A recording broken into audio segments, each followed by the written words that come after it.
Ya. Kemudian bagaimana kita juga harus bisa mengidentifikasi ya Pak Kiai, apakah ini sudah levelnya, apakah masih di fanatisme, ekstremisme, radikalisme, atau terorisme. Kalau bisa sebelum dia berubah menjadi level yang paling dalam itu dikontra narasi dulu Pak ya, jangan sampai ini semakin terjerumus lagi. Ada tugas FKPT di situ, bagaimana FKPT ini sebagai mitra yang fokusnya adalah pencegahan terorisme.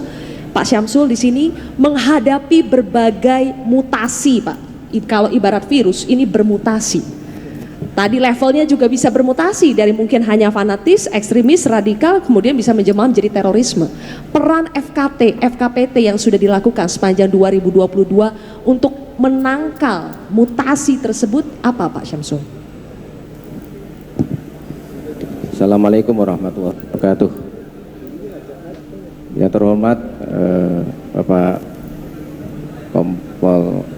Komjen Dr. Boy Rafli Ahmad, Kiai juga Pak, dapat daulat Kiai beliau.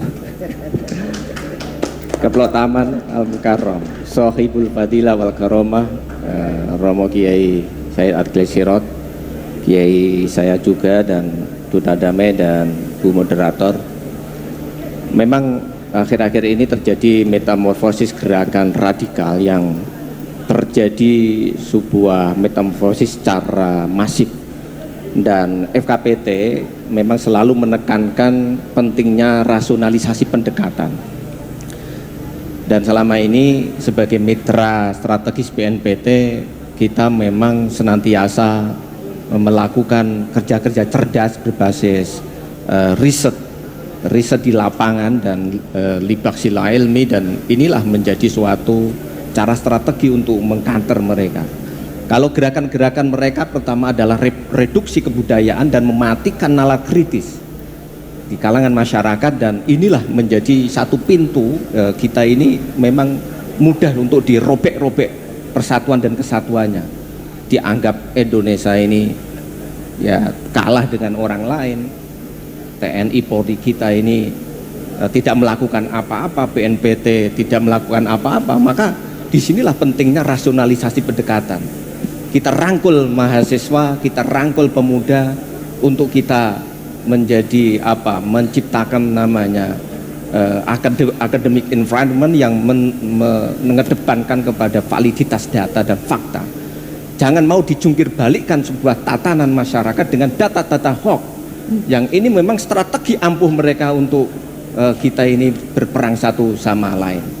Maka kita sarankan kepada mahasiswa, masyarakat untuk kembali kepada referensi-referensi utama kita, babon-babon ulama-ulama kita yang notabene memberi suatu panduan jelas bahwasanya hidup harus senantiasa mengedepankan cinta kasih, dan itu sudah melekat di dalam harmoni kebudayaan dan sintesis harmonis.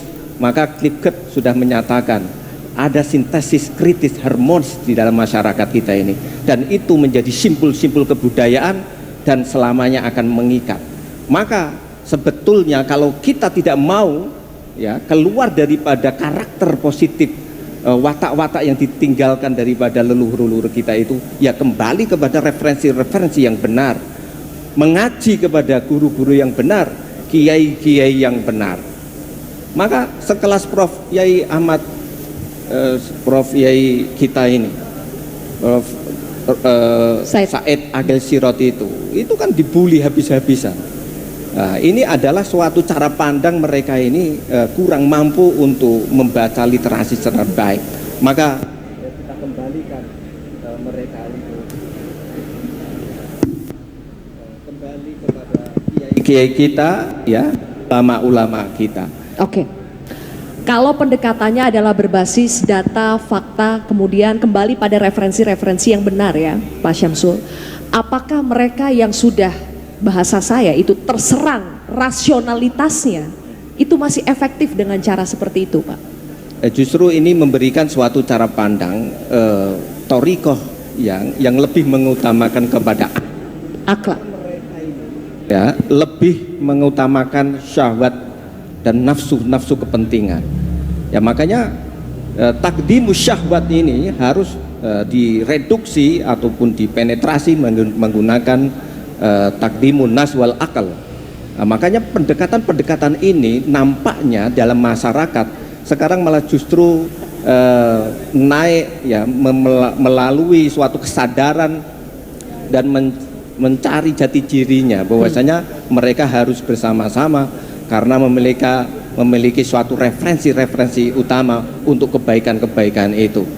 Semua apapun yang dinarasikan oleh kelompok-kelompok radikal ekstremisme itu kan tidak berbasis data hoax, ya, mereduksi kebudayaan kita untuk ta'zim dan menghormati kiai-kiai kita, ya. Dan sengaja mereka melakukan tahrif itu adalah penyelewengan ataupun perusakan terhadap referensi-referensi itu. Nah, inilah pentingnya pendekatan pertama adalah mengembalikan basis rasionalitas untuk menuju kepada epistemic system, membangun peradaban yang lebih dikedepankan oleh akal sehat. Betul.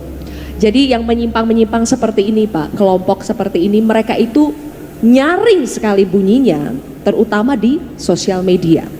Karena itulah kenapa kita butuh yang namanya duta damai dunia maya, karena pola rekrutmen. Kalau di media itu kita sering, mereka ini belajarnya dari mana sih?